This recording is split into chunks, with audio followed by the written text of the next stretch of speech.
Hechos capítulo 2. Hechos capítulo 2.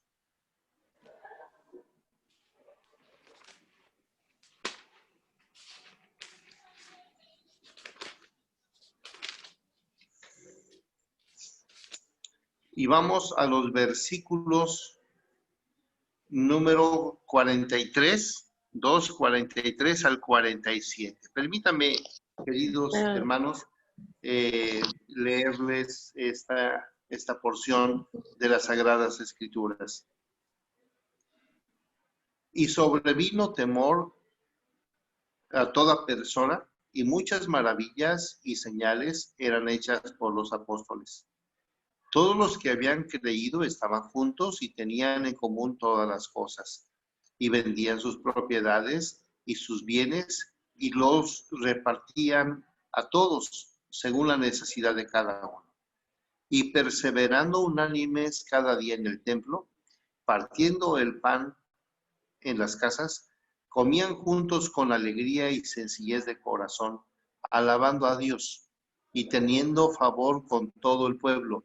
Y el Señor añadía cada día a la iglesia a los que habían de ser salvos. Con este pasaje, queridos hermanos, podemos ver que la iglesia, desde su inicio,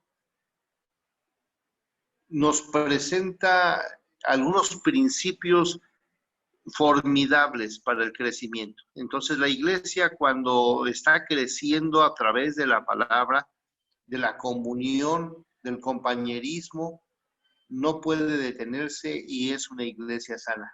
Por eso quiero invitarlos en este momento para orar. Señor, le damos gracias porque tú eres muy bueno. Agradecemos todas tus bondades. Agradecemos que estás con nosotros y agradecemos porque tenemos el privilegio para estudiar. Dios, te alabamos en el nombre de Cristo Jesús. Amén. En esta noche quiero pedir a nuestro hermano Ismael Cortés Ramírez que nos comparta esta enseñanza que está preparada para esta noche. Hermano Ismael, este es tu tiempo.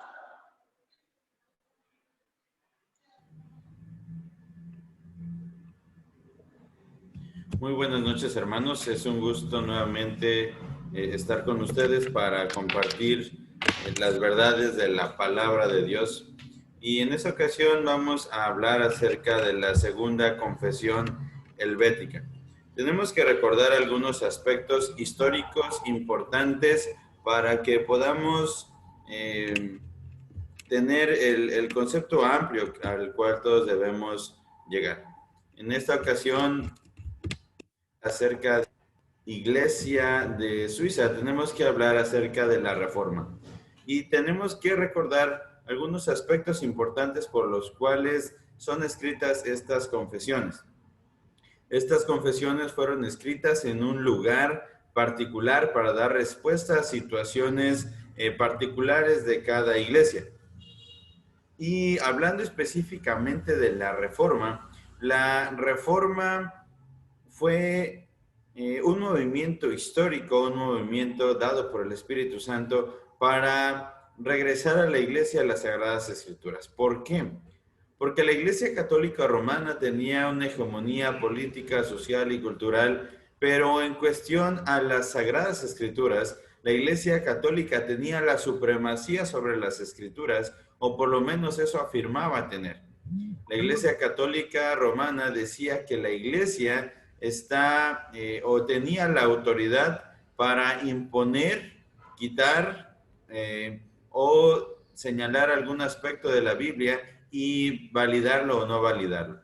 Inclusive la Iglesia Católica Romana tenía dentro de su magisterio una rama que daba validez o autoridad a las enseñanzas de la Escritura, daba carácter a la tradición apostólica, y entonces ellos creían que la Biblia estaba a la par de la tradición a la par de los escritos de los padres, a la par de la palabra del Papa. Inclusive la palabra del Papa era superior a la escritura. Por lo cual, en esa situación, la confesión, la segunda confesión helvética es una respuesta a este aspecto, por lo cual la reforma también fue dada. Ahora, quiero invitarles, por favor, a buscar Romanos capítulo 12. Acompáñenme a buscar, por favor, Romanos capítulo 12.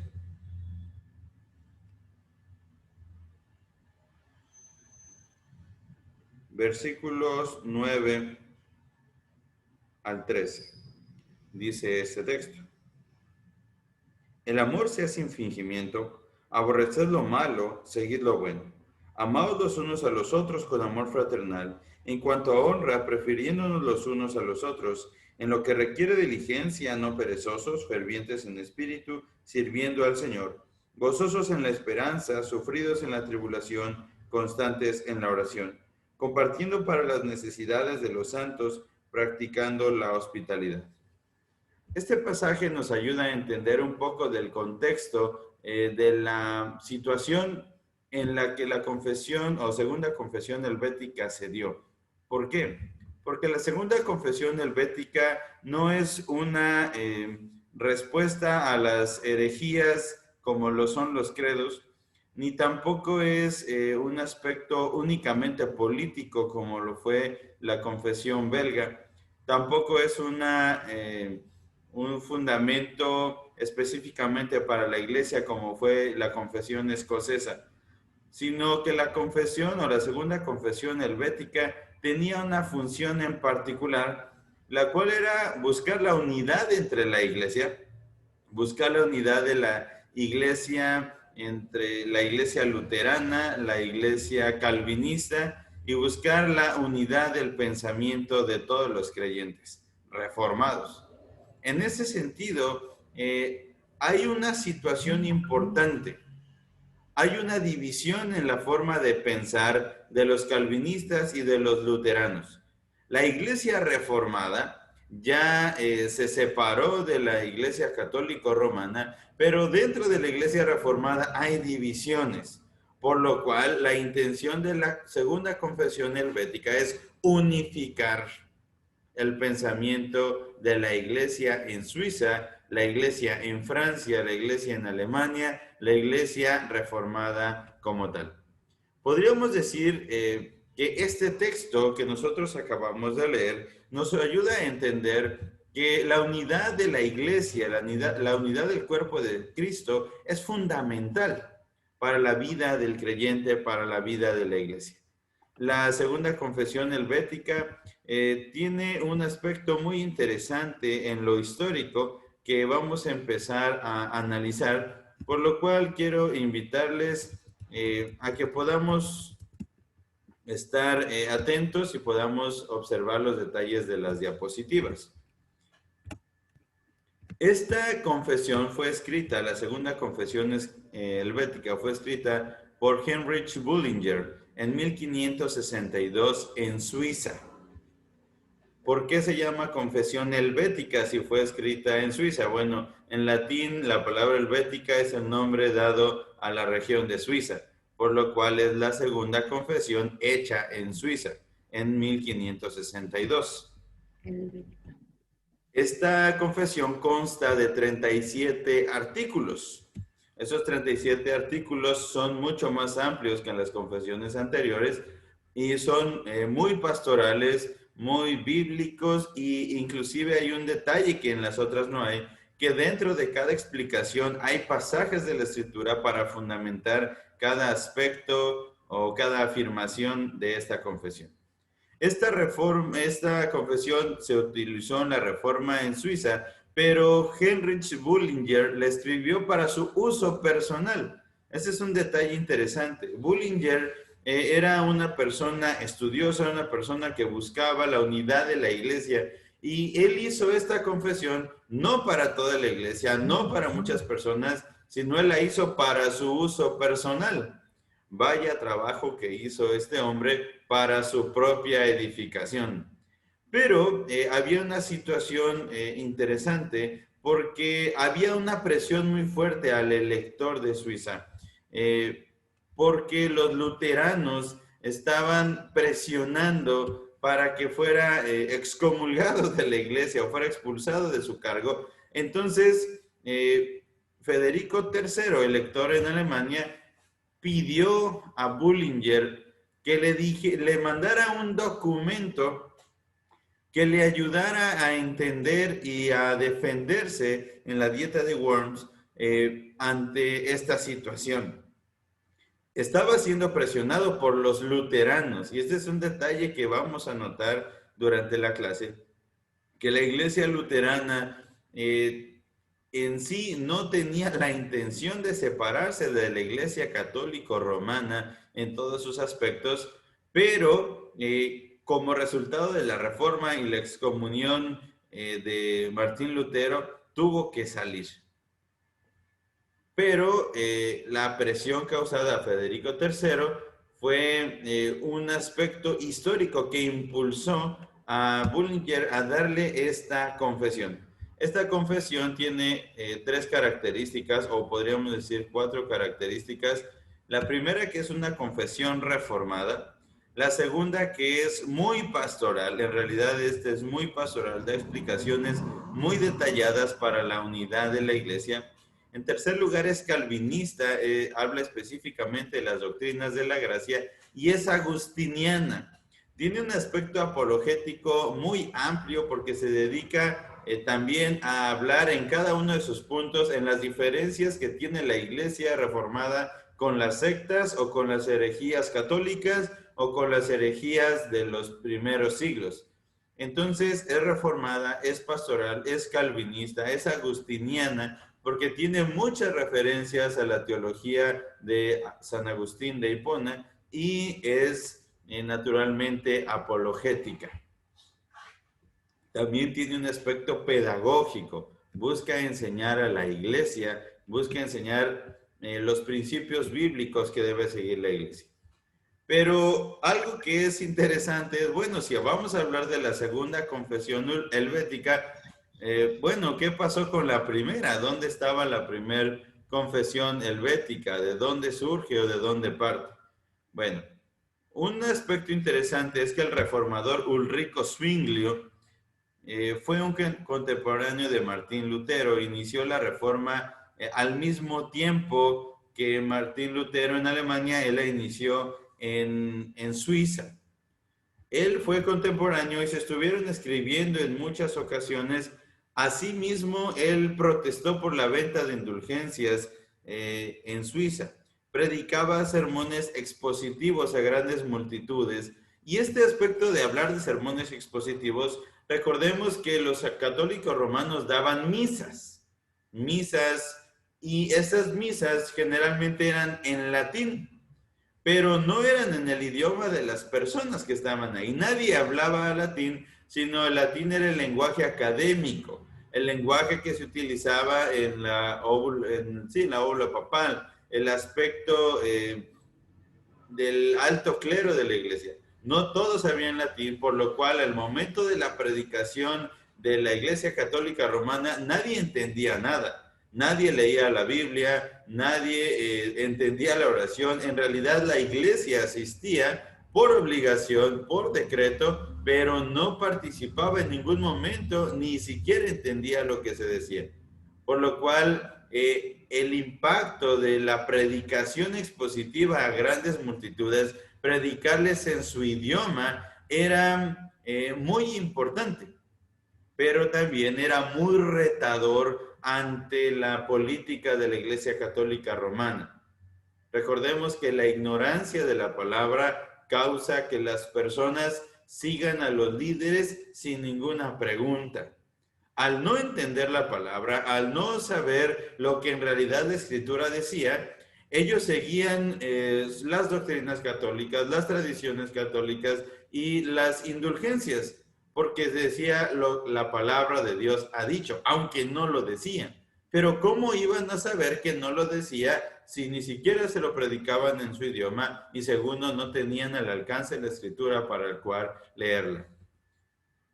Ulrico Zwinglio también fue un hombre, fue un soldado, también fue un pastor que estuvo entre la multitud durante la temporada de la peste en Europa. Él ayudó, trajo a mucha gente a su casa y casi muere por ello, pero por la gracia del Señor no murió en ese momento. Otro aspecto interesante es que rechazó el celibato del clero. Él sí se quería casar y él sí se casó, pero no, pues estaba chocando precisamente con uno de los aspectos muy importantes del pensamiento de la Iglesia Católica Romana. Instituyó una liturgia reformada. ¿A qué nos referimos con liturgia reformada? Que la predicación fuera en el idioma original o el idioma del pueblo. Segundo, que la iglesia aprendiera a orar, que la iglesia pudiera entonar alguna alabanza o algún himno al Señor. Y en ese aspecto cambia totalmente el aspecto con la ideología católica romana, donde la persona solamente asistía, oía, daba su ofrenda o su limosna y sin hacer ninguna o sin participar de ningún modo en la liturgia. También hay un rechazo por parte de o en su predicación a los fundamentos de las tradiciones romanas. Él rechazó los sacramentos, inclusive dentro de la historia se dice que él no hizo 95 tesis, sino él hizo muchas más tesis en protesta a la Iglesia Católica Romana y promovió la reforma en Suiza.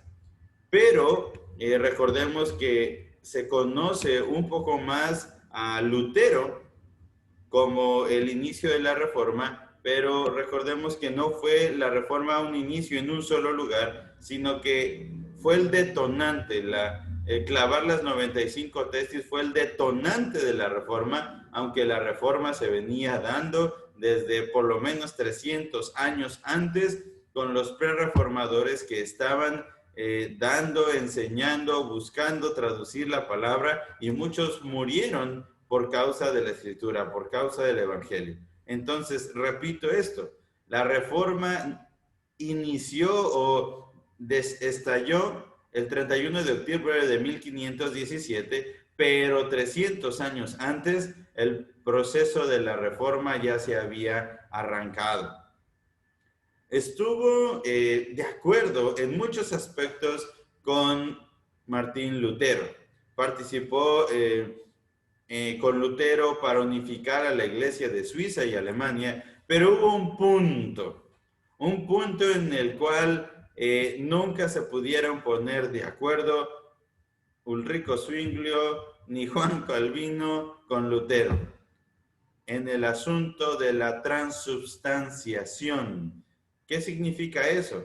Bueno, Lutero creía que la carne y la sangre de Jesucristo estaban presentes en la Santa Cena de manera real, no de manera simbólica. Es decir, que en el momento de tomar la hostia y tomar la copa, al entrar en la boca, se convertía en la verdadera sangre y la verdadera carne de Jesucristo, por lo cual tenía aspectos milagrosos y poderosos, curativos y otros aspectos místicos que se atribuían como una reliquia. Martín Lutero en muchos aspectos se separó de la doctrina de la Iglesia Católica Romana, pero en este punto no. Y Ulrico Zwinglio, Juan Calvino le dijeron, Lutero, no puede ser así.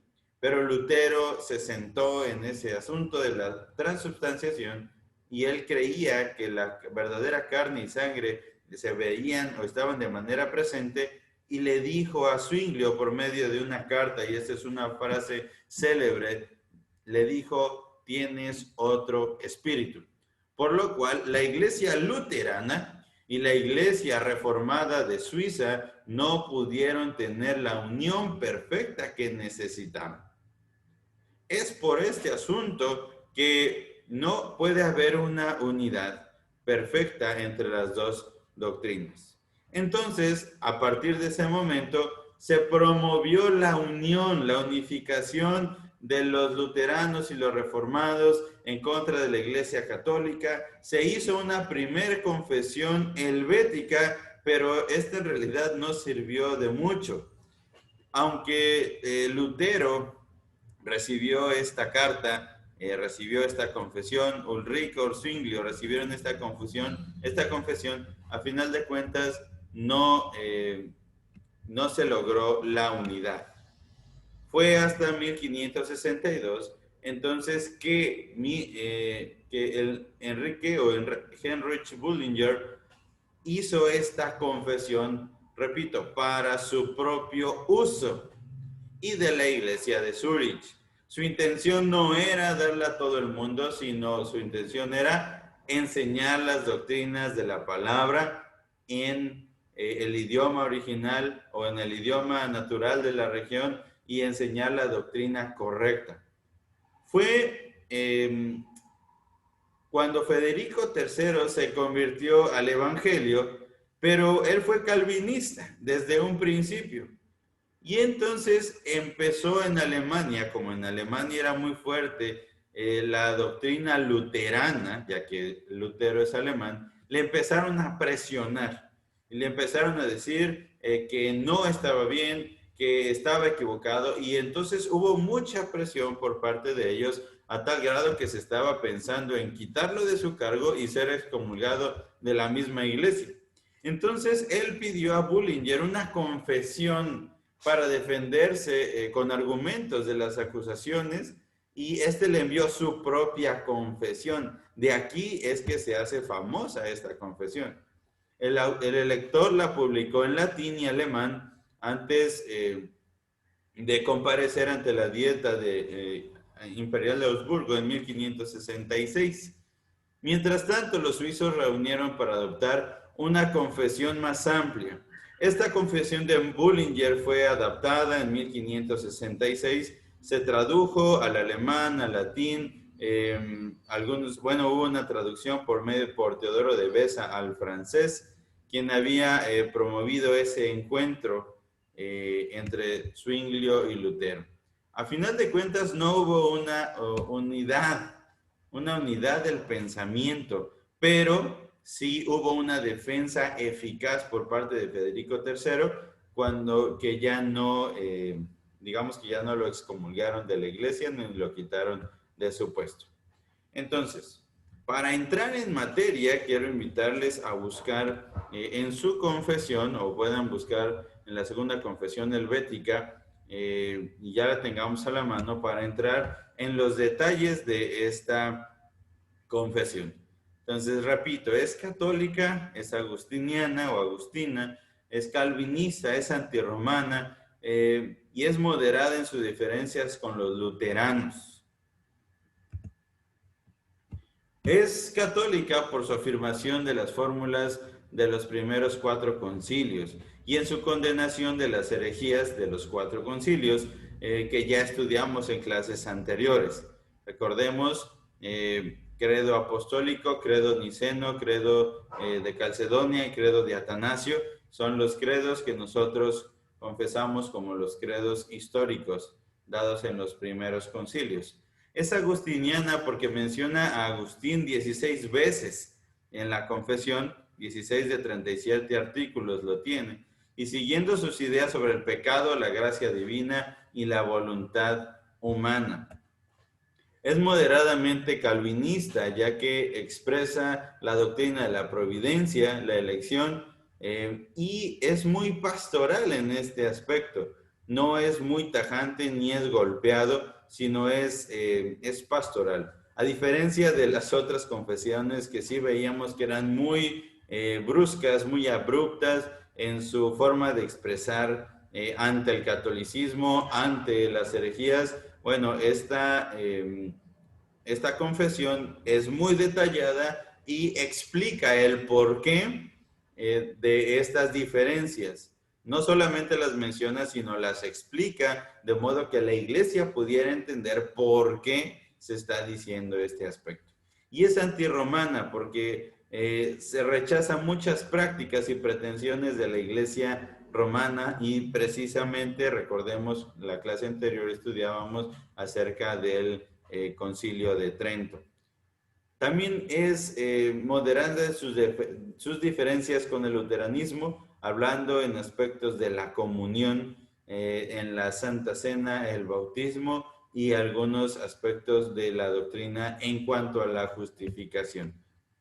Entonces, entrando a la confesión, me parece muy interesante cómo inicia y en realidad es muy importante ver el modo con la cual inicia. Inicia hablando acerca de la Sagrada Escritura como la verdadera palabra de Dios.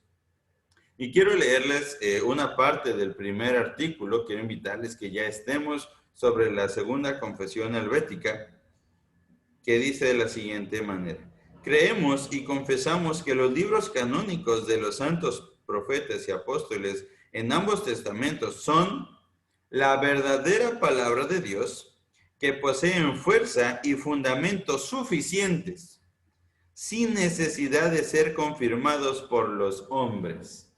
Esta frase, hermanos, tiene un peso para la doctrina cristiana el día de hoy impactante. Dice, sin necesidad de ser confirmados por los hombres. Dice, toda la escritura es inspirada por Dios.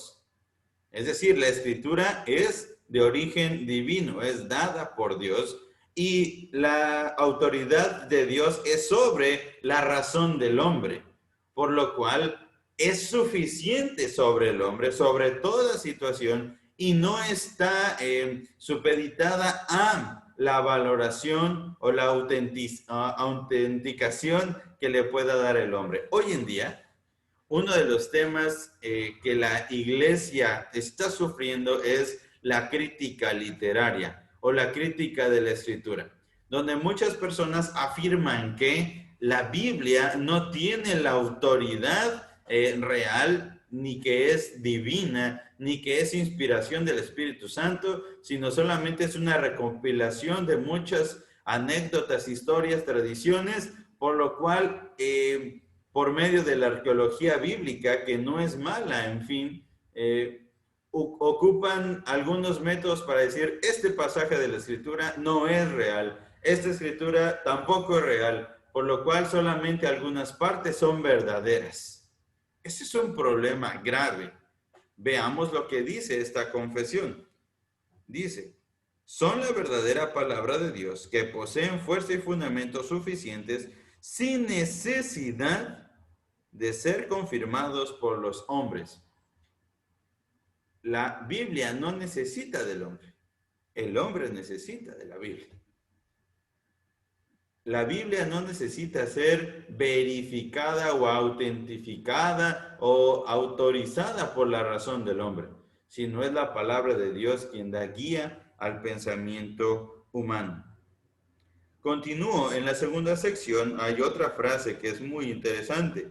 Dice, en eso se basa nuestra opinión, de que en esas escrituras se nos ofrecen la verdadera sabiduría y la piedad, el perfeccionamiento y cómo dirigir las iglesias, la enseñanza en todos los deberes de la piedad, y también la demostración de las doctrinas y la refutación de todos los errores, y de igual modo todas las amonestaciones necesarias. Es la palabra de Dios quien nos da lo que debemos entender, lo que debemos de creer, porque es su palabra. Y al final quiero notar la estructura de todos estos capítulos. En primer lugar, se da la postura de la confesión, pero aquí vienen textos insertados en cada una de las explicaciones. Y al final de cada uno de los puntos viene un aspecto apologético. Vea usted en la siguiente parte de este capítulo habla de las falsas doctrinas. Y vea usted cómo da una afirmación muy importante para la iglesia hoy. Dice, igualmente creemos que nada debe inventarse, ninguna otra palabra de Dios o esperar que vaya a venir del cielo. No se debe inventar ninguna otra palabra de Dios o esperar que venga del cielo. No hay más revelaciones, ni en sueños, ni visiones, ni caídas, ni otros libros, además de la Escritura. Por consiguiente, condenamos todas las falsas doctrinas de Artemón, los maniqueos, valentinianos, de Cerdón, los arcionistas, quienes han negado que las Escrituras sean obra del Espíritu Santo, o no han reconocido parte de ellas, o se han permitido escribir en ellas intercalaciones o realizar mutilaciones. ¿Qué es una mutilación de la Escritura?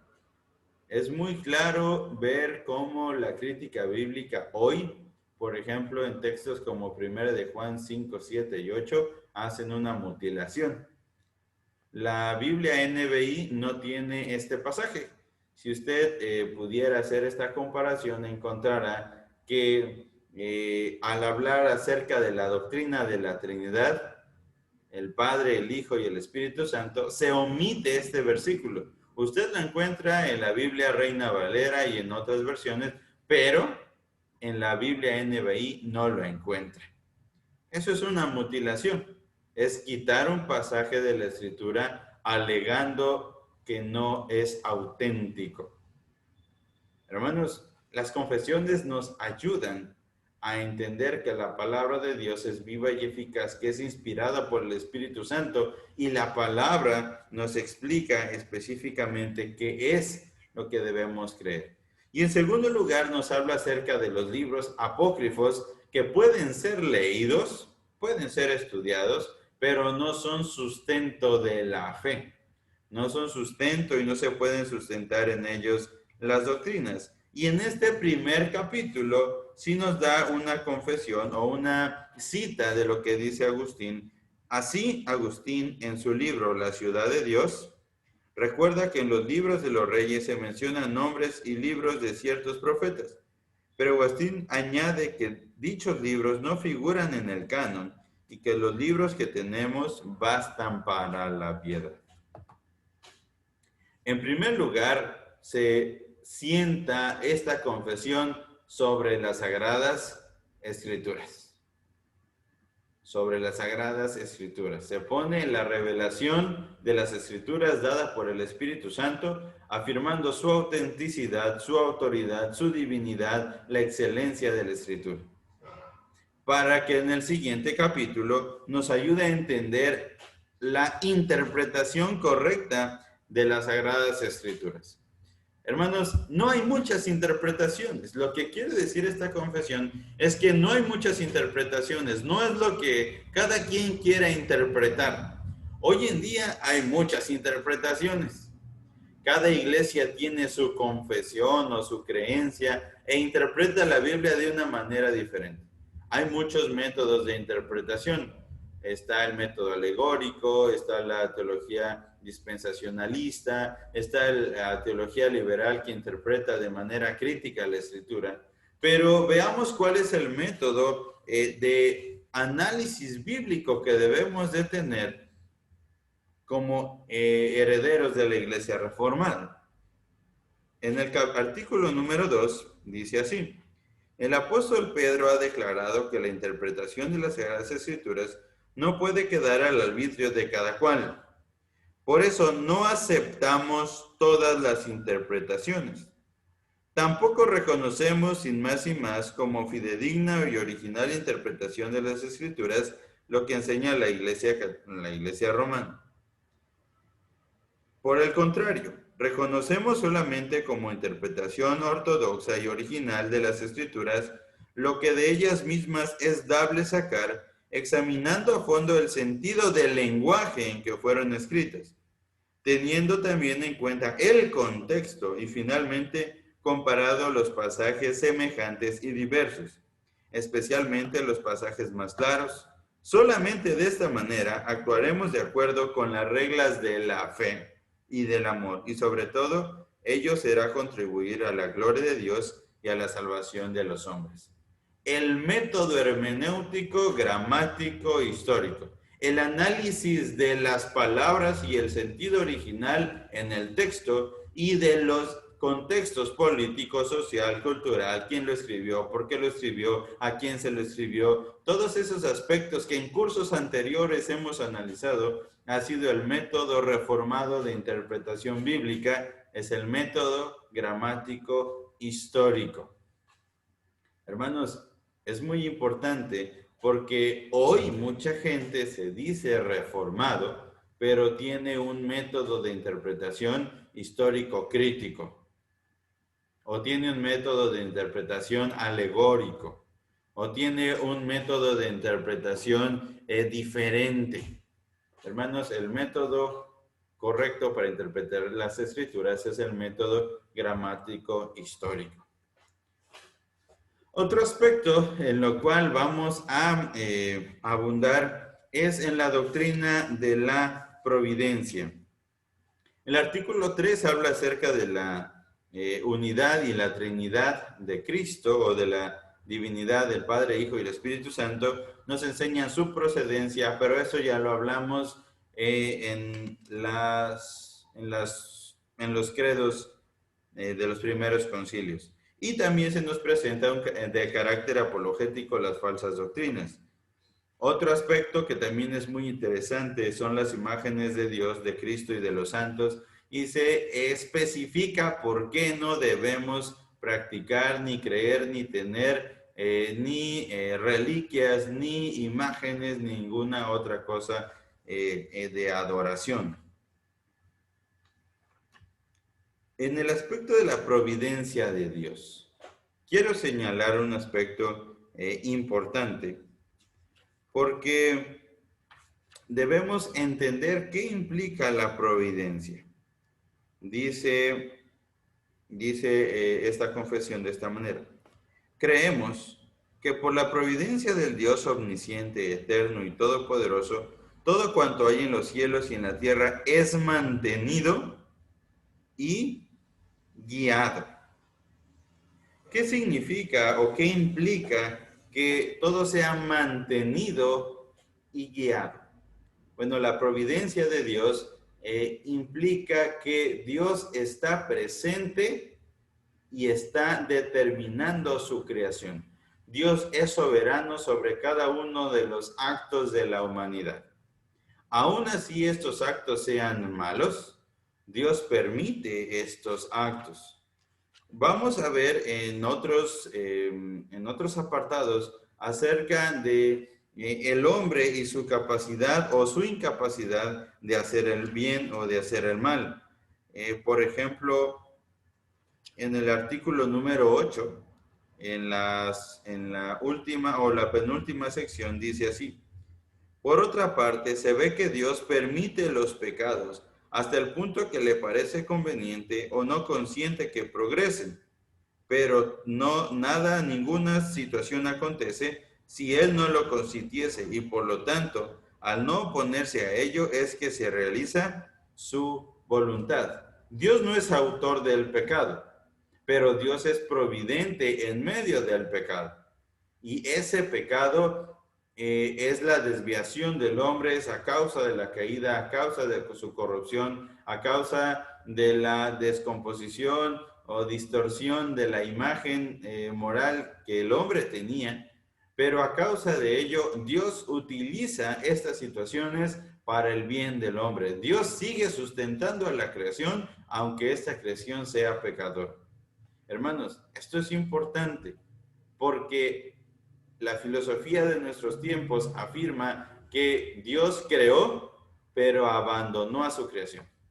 Que Dios sí creó todas las cosas, pero abandonó. Y esto no es así. Dios mantiene su creación y guía el camino a su creación. La humanidad no está abandonada. Otro aspecto que me parece interesante resaltar es acerca de el alma, la inmortalidad del alma. Y este aspecto nosotros lo encontramos en el capítulo, en el artículo número 7. Un aspecto que nosotros ya hemos estudiado es el dualismo. Veamos en esta parte, sección número 2, dice, este Dios bueno y todopoderoso, mediante su palabra, que en él y con él es eterna, ha creado todo lo visible e invisible y lo mantiene y conserva. En la siguiente sección nos dice, por nuestra parte afirmamos que todas las cosas provienen de un fundamento único y original. De aquí que desechemos la opinión de los maniqueos y marcionistas, que en forma atea enseñaban que existen dos fundamentos del ser, o dos naturalezas, o sea, la naturaleza del bien y del mal, o dos fundamentos originales y por consiguiente dos dioses enemigos, el dios del bien y el dios del mal. Las filosofías orientales hoy ocupan muchos estos elementos. Nosotros conocemos el yin-yang, que en todo lo bueno hay algo malo, es una parte blanca con un punto negro y una parte negra con un punto blanco. La relación entre el bien y el mal. Pero aquí hay un aspecto dualista. El asunto del ser. El hombre fue creado en un aspecto dualista. La afirmación que da en este mismo artículo, en la porción de las sectas, es esta. Condenamos el parecer de todos aquellos que se burlan de esto o que con razones sutiles niegan la inmortalidad del alma o afirman que el alma duerme o que es parte de Dios. Son tres aspectos. Uno, se afirma que el alma o no existe o que el alma muere y que no es inmortal. Nosotros creemos que el alma es inmortal. Dios dio al hombre el aliento de vida y al momento de morir el alma vuelve a Dios que lo dio y el cuerpo vuelve al polvo. Y el alma es eterna y va a sufrir eternamente o va a gozar eternamente en el Señor. En primer lugar. Segundo, otros afirman que el alma duerme. Una de las doctrinas de la Iglesia Adventista es el sueño del alma, que cuando una persona muere, su alma va a un estado estático, un estado de espera hasta que el Señor venga y haga la resurrección. Pero la Escritura dice algo contrario, dice que el alma inmediatamente vuelve a Dios, quien lo dio. Y en tercer lugar, algunos afirman que es parte de Dios. Lo habíamos mencionado en el asunto del gnosticismo, que hay una parte de Dios dentro de ti, hay una iluminación que te guía hacia Dios. Tú eres Dios o vas a llegar a ser a Dios porque dentro de ti hay una parte divina, una chispa divina, tu luz interior. Esto es una de las herejías a las cuales esta confesión da una respuesta. El siguiente aspecto del capítulo 8, el capítulo 9, nos hablan acerca del hombre, su caída y los resultados de la caída. Un aspecto que para nosotros debe ser importante y me parece necesario estudiar es el asunto de que no todos los pecados son iguales. Se presenta una lista de diferentes pecados. Los propios pecados, dice en el artículo 8, la sección de la caída, qué es el pecado, qué es la muerte, qué es el pecado original, y después están los propios pecados. En esa sección se afirma esto. Concedemos que no todos los pecados son iguales, aunque todos fluyan de la misma fuente de la perdición y de la incredulidad. Esto no significa que unos pecados sean peor que otros, ya que, lo dijo el Señor, el país de Sodoma y Gomorra saldrá mejor parado que una ciudad que rechaza la palabra del Evangelio. De aquí que condenemos la opinión de todos quienes han enseñado lo contrario. En la primera parte de esta sección se afirma que hay pecados mortales, pecados veniales o el pecado en contra del Espíritu Santo. Que esos tres son pecados. Podríamos decir clasificaciones del pecado, pero todos son pecados. Pecados de diferente manera, pero son pecados. Pecados del mismo origen, pero que tienen aspectos diferentes, pero todos son pecados. Otro aspecto que debemos conocer es la incapacidad del hombre, el resultado de la caída. ¿Por qué? Esta confesión en el artículo número 9 nos habla acerca de la libre voluntad y otras facultades del hombre. ¿Qué es la libre voluntad o qué se conoce como el libre albedrío? El libre albedrío es la capacidad del hombre de decidir entre el bien y el mal. Y dice esta confesión que sí, que antes de la caída, antes de que el hombre pecara, sí tenía esta capacidad de decidir entre el bien y el mal. Pero a causa de la caída, todos los pensamientos del hombre son de continuo el mal y entonces pierde toda capacidad de decidir por el bien, sino que ahora todos sus pensamientos son de continuo el mal. Todo lo que hace el hombre ahora está sujeto a la maldad y ya no quiere hacer lo bueno, sino hace lo malo. Se nos da una explicación muy clara de lo que Pablo explica. Yo quiero hacer lo bueno, pero hago lo malo. Lo malo que no quiero hacer, eso hago. Y lo bueno que no quiero hacer, o lo bueno que quiero hacer, eso no hago. Y dice, miserable de mí, ¿quién me librará de este cuerpo de pecado? ¿Por qué? Porque el hombre es incapaz de hacer el bien, pero no excusa al hombre de hacer cosas buenas o no, de perder todas las facultades que Dios le había dado. Una afirmación, quiero leérselas, dice: sin embargo, en cuanto a las cosas terrenales, el hombre, pese a su caída, no carece de entendimiento, porque Dios, por su misericordia, le ha dejado retener facultades naturales de la mente, que por cierto son muy inferiores a las que poseía antes de la caída. Dios ordena también que dichas facultades que el hombre tiene han de ser ejercitadas y cuidadas, y él mismo concede por tal fin los dones necesarios y hace que proceden, que prosperen. El hombre, a causa de la caída, la imagen perfecta de Dios fue distorsionada, sus habilidades, sus conocimientos ya no son iguales en medida de lo que eran antes de la caída, pero no por eso el hombre deja de hacer ciencia, no por eso el hombre deja de hacer el bien, sino que es por la gracia de Dios, lo que nosotros entendemos o conocemos como gracia común, es que Dios da a todos los hombres la capacidad de hacer ciencia, de hacer el bien, no por su propia o perfecta o buena voluntad, sino por la gracia de Dios. No es voluntad del hombre hacer el bien, sino por dirección de Dios que hace el bien. La predestinación es simple y no doble, y expresada muy positiva y prácticamente. Eso lo vemos nosotros en el artículo número 10.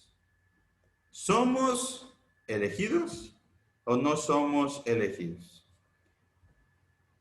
Dice, por eso esta confesión es prácticamente calvinista. Habla acerca de la predestinación. Dice, Dios, desde toda eternidad y sin hacer de la gracia preferencias entre los hombres libremente y por pura gracia, ha predestinado o ha elegido a los santos, que Él quiere salvar en Cristo conforme a la palabra apostólica.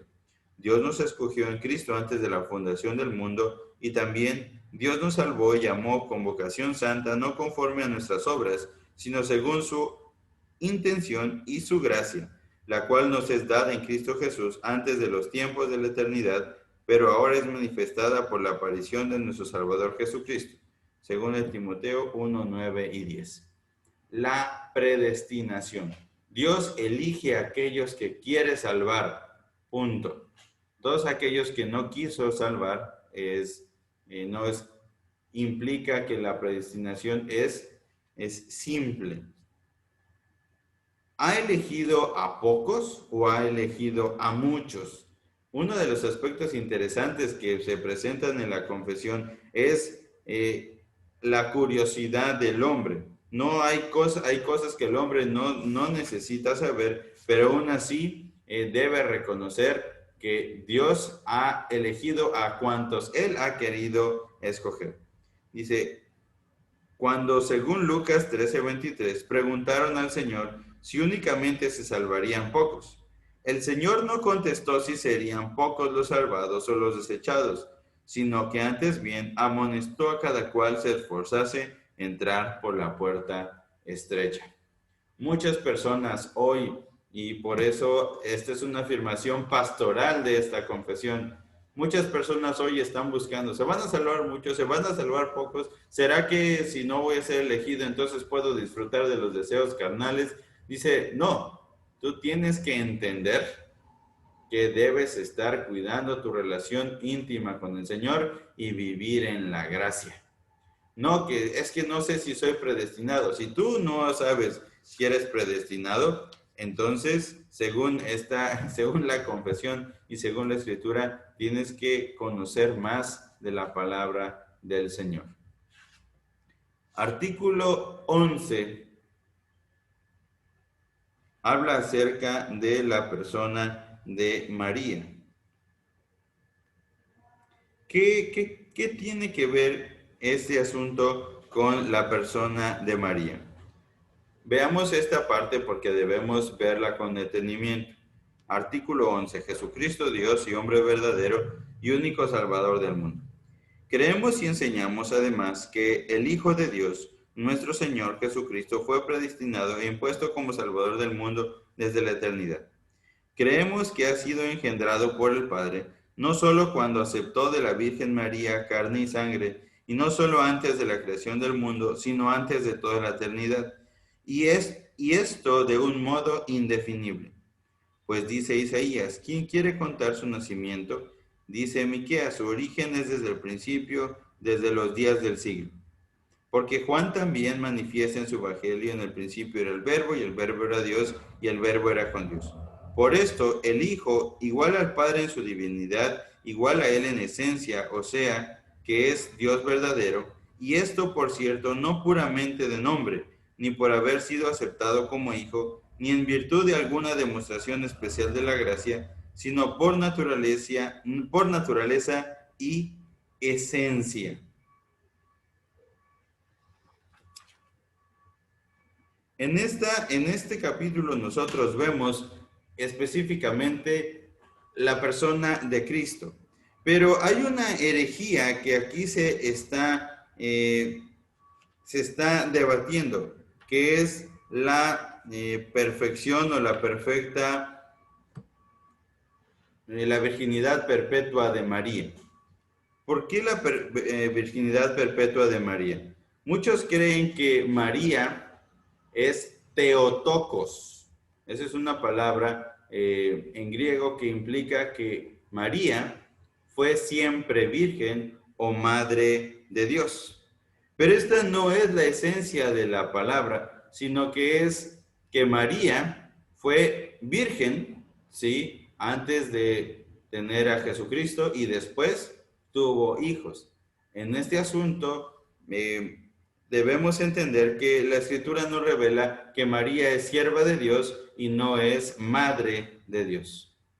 Otro de los aspectos interesantes en cuanto a esta confesión es que se rechaza la omnipresencia del cuerpo de Cristo. En el capítulo 11 también se explica que la carne y sangre de Jesucristo en la cruz no son de manera real, no son un aspecto de una transubstanciación, de una transformación de la carne y la sangre de Cristo. Veamos en la parte de las sectas. De aquí, que estemos completamente disconformes con las sutilezas necias, confusas y obscuras, y siempre variadas, y semejantes acróbatas intelectuales con respecto a esta cuestión. Creemos, por el contrario, que nuestro Señor Jesucristo verdaderamente ha padecido en su carne por nosotros y por nosotros ha muerto, como dice Pedro. La naturaleza divina de Jesucristo no ha sufrido y su naturaleza humana no está en todas partes. Por esta razón, desechamos rotundamente la doctrina de los nestorianos, que de un solo Cristo hacen dos y desarticulan la unidad de la persona de Cristo. Ni creemos ni enseñamos que el verdadero cuerpo de Cristo, luego de la glorificación, haya sucumbido o haya sido divinizado, y esto de manera que haya renunciado a las cualidades de cuerpo y alma, retornando a su naturaleza divina. O sea que desde entonces tenga solamente una naturaleza.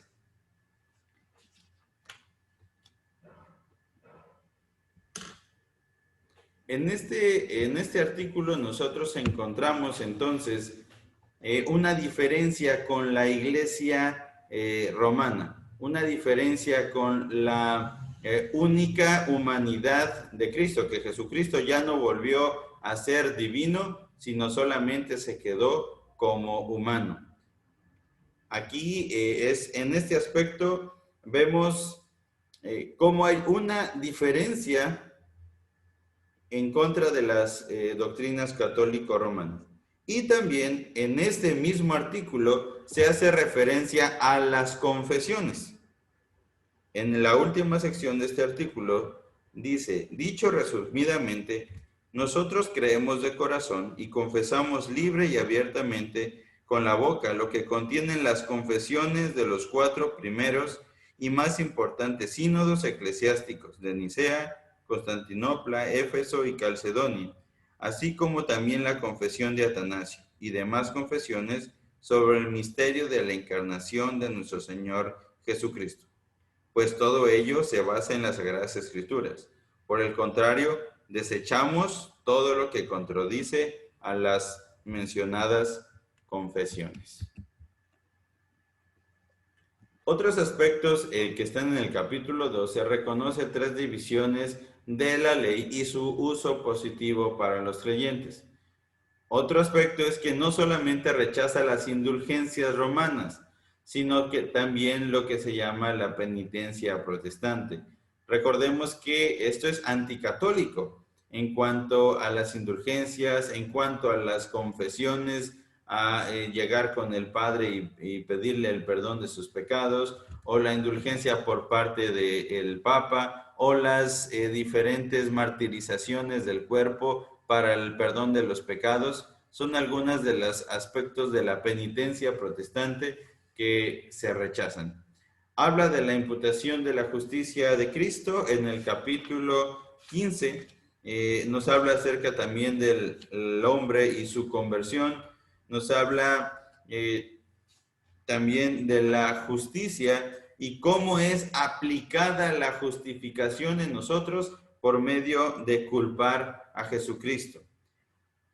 Y hay una relación muy interesante que Lutero o según sus escritos, no podía entender, que es la relación entre las obras y la fe. En el capítulo 15, en la última sección, nos hace una comparación entre lo que implica vivir la fe sin obras es muerta. ¿Por qué? Porque según Lutero, las obras ya no son necesarias, pero la Escritura también representa o nos aclara que las obras son necesarias, pero son un fruto de la redención, no son un fin o un medio de salvación, sino son un fruto de la santificación. La persona que es salva puede actuar por fe y puede tener muchas buenas obras por medio de la fe. La persona que no es salva no va a ser salva por medio de sus obras, sino solamente por los méritos de nuestro Señor Jesucristo. Y entonces empieza a dar una definición acerca de la fe que encontramos en el capítulo 16 o artículo 16. La fe cristiana no es meramente una opinión o imaginación humana, sino una firmísima confianza, un asentimiento manifiesto y constante del corazón y una comprensión completamente segura de la verdad de Dios. Y aquí me quiero detener un momento porque hace una diferencia en el creer y confesar. No solamente es saber de Dios. Creer en Dios no solamente es saber de Dios, sino tener una confianza real, una confianza firmísima, una seguridad manifiesta y constante en el corazón, pero también una comprensión segura de la verdad de Dios.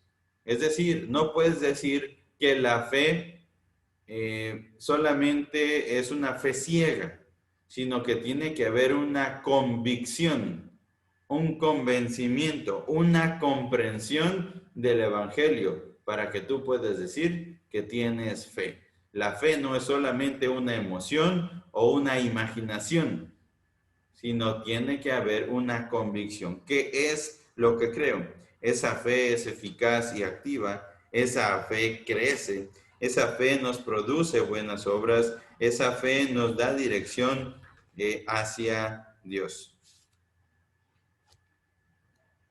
La siguiente sección, a partir del capítulo 17, nos da una explicación acerca de la iglesia, acerca del gobierno, acerca de su disciplina, acerca de cuáles deben de ser los líderes de la iglesia, cuál es el ministerio pastoral, cuál es el ministerio de los maestros, de los ancianos, de los evangelistas, de los pastores, cuál es el ministerio de cada uno de ellos y cuál es la diferencia entre la labor papal o la labor de los monjes o la labor de cada uno de estos hombres, a diferencia de lo que la Escritura nos presenta como servidores del nuevo pacto, apóstoles, profetas, evangelistas, encargados o obispos, presbíteros, pastores y maestros. En este capítulo también nos presenta la disciplina eclesiástica. ¿Cuál debe de ser la disciplina eclesiástica? Pero también afirma que los ministros no deben de ser, no es necesariamente en forma democrática, sino un aspecto vocacional. Es diferente que la persona sea elegida como pastor por popularidad a que sea elegido por vocación o por el ejemplo ya previamente manifestado de un servicio y de un corazón pastoral. Esto en una situación práctica de la iglesia, debemos aprender que la iglesia en muchas ocasiones elige por popularidad y no elige según la vocación y el servicio o preparación de los siervos de Dios para la iglesia. Debemos entender la diferencia. No solamente es aplicar la democracia en una elección, sino el convencimiento o el ejemplo de una vida de fe. Otro aspecto interesante que debemos ver es el capítulo número 19, capítulo 20, nos habla acerca de los sacramentos. ¿Cuáles son los sacramentos? El bautismo y la Santa Cena. La postura que se da en esta cuestión de la Santa Cena es la postura calvinista. La presencia de Cristo en la Cena del Señor, nosotros lo encontramos en este capítulo. Dice, por esta razón, nosotros no relacionamos el cuerpo del Señor y su sangre con el pan y el vino, como diciendo que el pan mismo es el cuerpo de Cristo, aunque sacramentalmente lo sea, o que el cuerpo de Cristo esté corporalmente escondido en el pan, de forma que dicho cuerpo tenga que ser adorado en el pan, o que quien recibe el signo o símbolo recibe incondicionalmente la cosa misma. El cuerpo de Cristo está en el cielo a la derecha del Padre, y eso obliga a que levemos los corazones y no nos atengamos al pan ni adoremos al Señor en el pan. Sin embargo, el Señor no está ausente cuando su iglesia celebra la Santa Cena. Este aspecto es meramente anticatólico, es antirromanista.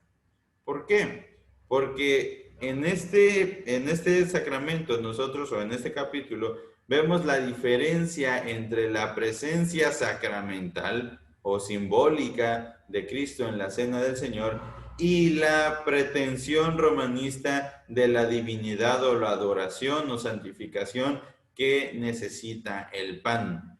Este afirma que el pan es pan natural, es pan normal, el vino es vino natural y que en ningún momento se compara con o se convierte en la sangre o verdadera carne del Señor. Por lo cual rechaza la transubstanciación. Y en las últimas secciones, bueno, nos presenta asuntos de asuntos litúrgicos. Cómo debe de ser las oraciones y los cánticos y las oraciones en el culto, cómo debemos orar, cuáles son los días festivos, ayuno, elección de los alimentos, algunos aspectos que tienen que ver sobre el cuidado pastoral, el sepelio de los creyentes, cosas que ya son prácticamente litúrgicas. Da consejos modestos y prácticos sobre la adoración cristiana. Nos habla acerca de los bienes en la iglesia, el celibato, el matrimonio, el hogar, la relación de la iglesia y el gobierno. Hasta aquí nosotros podemos ver una confesión, entonces, que es agustiniana, que es calvinista, que es antirromana, que es pastoral, que es confesional, que es apologética, que nos da los lineamientos para conocer más de la doctrina de la palabra. Entonces, resumiendo esta última parte, vemos cuáles son las afirmaciones que nosotros podemos rescatar de esta confesión. Son muchas, pero yo quise señalar solamente estas 4. El método hermenéutico de interpretación bíblica debe ser el método histórico gramático. La postura sobre la Santa Cena es la calvinista. No creemos en la transubstanciación, sino creemos que hay una presencia simbólica que debemos respetar, conocer y practicar la Cena del Señor de manera santa, de manera obediente, de manera constante. Y que esta confesión es mucho más pastoral que las demás, pues da consejos prácticos para adorar como cristianos.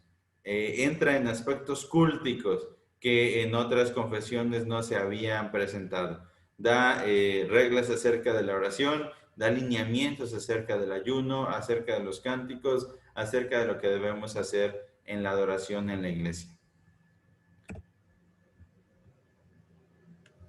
Entonces podemos ver cómo la confesión es una presentación de la creencia, de la doctrina que la Iglesia de Suiza debía de tener y cómo una persona para su uso personal dio una gran enseñanza a toda la Iglesia. El Señor les bendiga.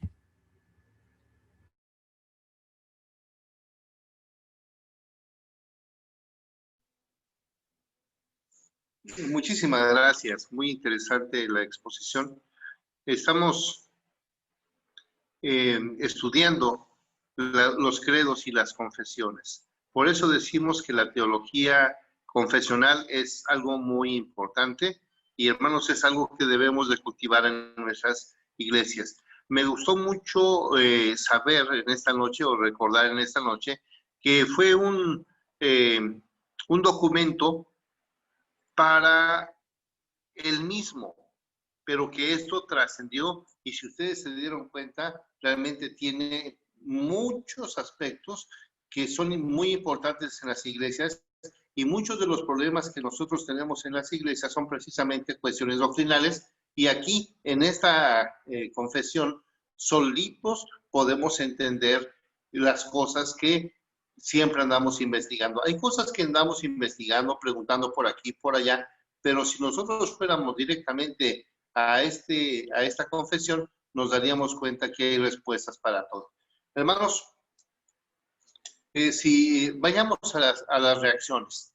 Tenemos unos cuantos minutos para las reacciones, ya que el estudio hoy fue un poquito más abundante, pero creo que muy nutritivo para cada uno de nosotros. Así que si hay algún comentario, alguna cosa que se deba comentar, pues lo agradecemos mucho.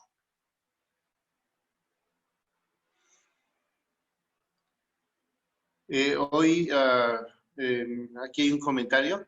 Hoy vi un debate sobre un pastor cristiano y un católico, donde efectivamente el tema era solo la escritura y el católico decía que era importante la tradición oral y mencionó que hay contradicciones en la Biblia y que hay que depender de alguien que la traduzca, y les voy a enviar el video. Sí, muchísimas gracias, se los vamos a agradecer.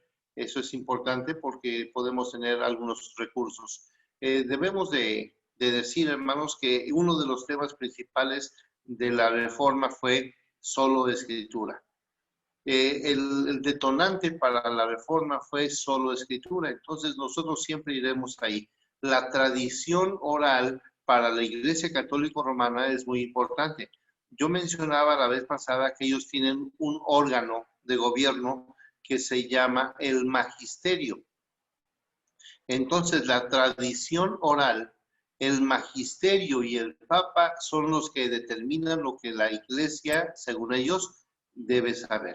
Y hermanos, esto no es posible. Lutero dijo, yo no creo en los concilios, ni tampoco creo en el papa, porque se han equivocado constantemente. Y es que efectivamente hubo varios concilios que fueron manipulados, pero de esos no hemos platicado porque no nos interesa ver todo lo que tiene que ver con las confesiones y con los credos en este caso.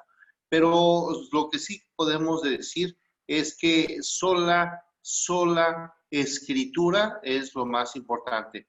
Ahora, que si hay contradicciones en la Biblia, hermanos, eso no puede ser. La Biblia no tiene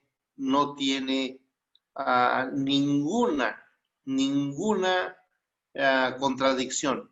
Si acaso, aparente contradicción, aparentemente, pero no hay ninguna contradicción. Por eso creemos que toda la escritura es inspirada por Dios.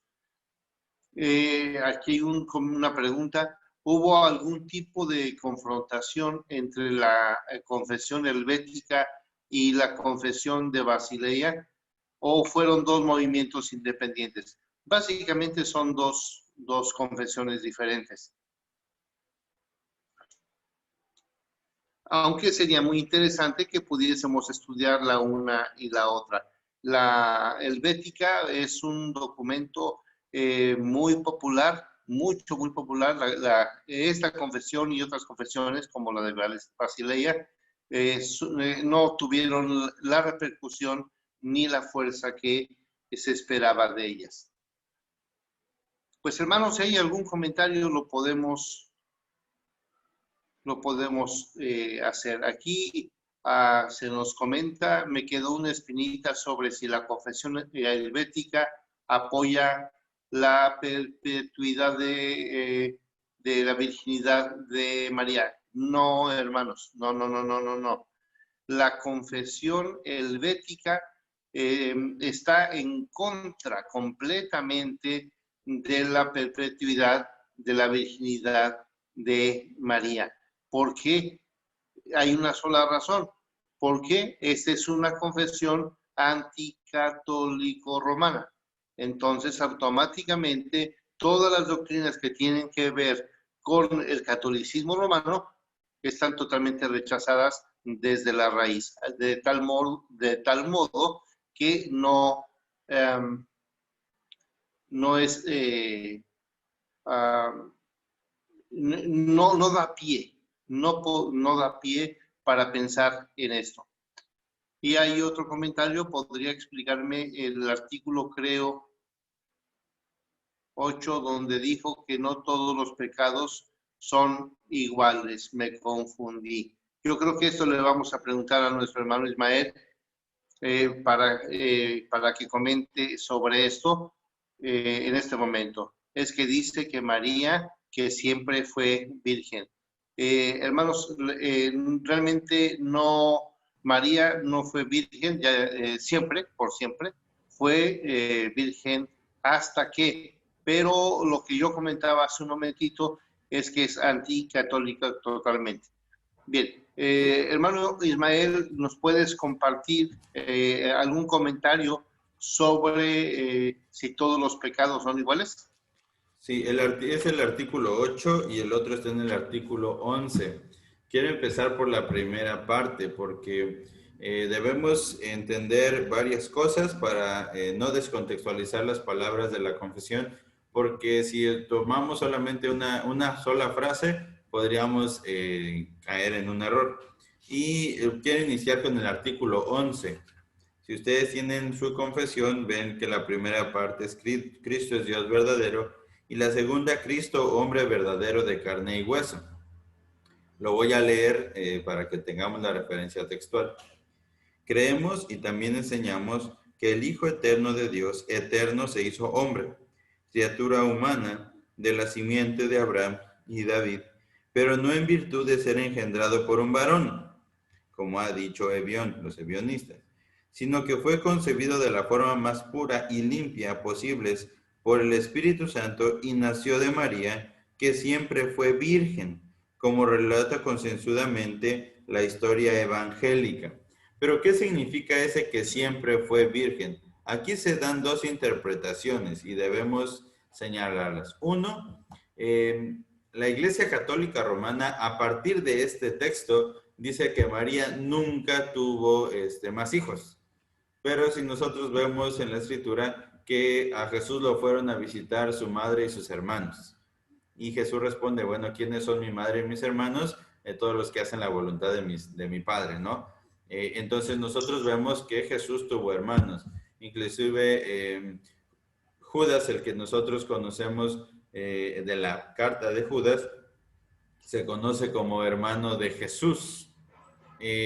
Un hermano carnal de su maternidad de María. Entonces, Santiago, también Santiago. Santiago. Entonces, hay afirmaciones en la Escritura donde se nos presenta que María no fue siempre virgen, ni que fue madre de Dios.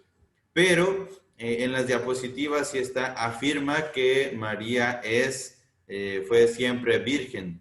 En esta afirmación, yo por eso la coloqué ahí, debemos tener cuidado y por eso estamos analizando los detalles de la confesión, para que nosotros veamos y podamos estar atentos y alertas de lo que, por ejemplo, si nosotros estamos hablando de la confesión en la iglesia y alguien nos pregunta, a ver, hermano, ¿por qué aquí dice esto? Bueno, significa que no está presentando a María como siempre virgen, sino está presentando la humanidad de Jesucristo, que Jesucristo no fue engendrado por ningún hombre, como dicen los ebionistas, sino que fue engendrado por el Espíritu Santo. Y ahí es la referencia de Mateo capítulo 1. ¿Sí? Entonces, debemos cuidar ese detalle. Sí dice en la confesión que siempre fue virgen, pero ¿a qué se refiere ese siempre fue virgen? Bueno, que fue virgen en el momento de la concepción de Jesús. Inmediatamente después, bueno, nosotros ya vemos las evidencias escriturales de la concepción de María, que tuvo más hermanos Jesús, hermanos carnales por parte de María. Ahora, también tenemos que ver el otro detalle que nos decían, que es en el artículo 8, que es la caída, el pecado del hombre y la causa del pecado. Como todos ya leímos este capítulo, solamente voy a resumir algunas partes que son interesantes, que en su primera parte se habla acerca de la caída. El hombre, Dios creó el hombre a su imagen y semejante. El hombre era justo y verdaderamente santo, era bueno y sin mácula. Mas cuando, instigado por la serpiente y movido por su propia culpa, el hombre dejó la bondad y la justicia, cayó bajo el poder del pecado, de la muerte y toda suerte de males. Y este estado en que cayó es el mismo en que nos hallamos todos los descendientes. Nos vemos sometidos al pecado y la muerte y a los más diversos males. Se nos habla acerca de qué es el pecado.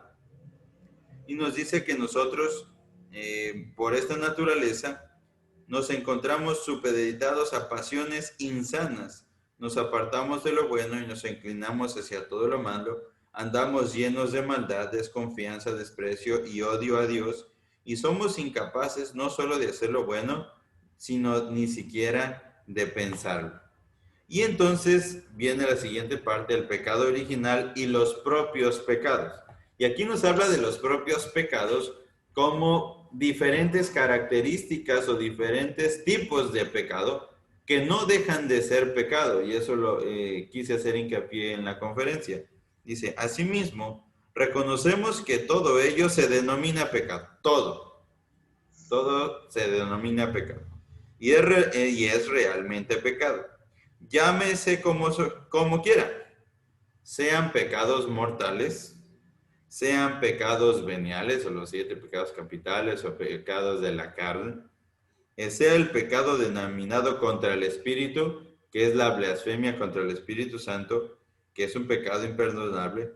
Concedemos que no todos los pecados son iguales, aunque todos fluyan de la misma fuente de la perdición y de la incredulidad.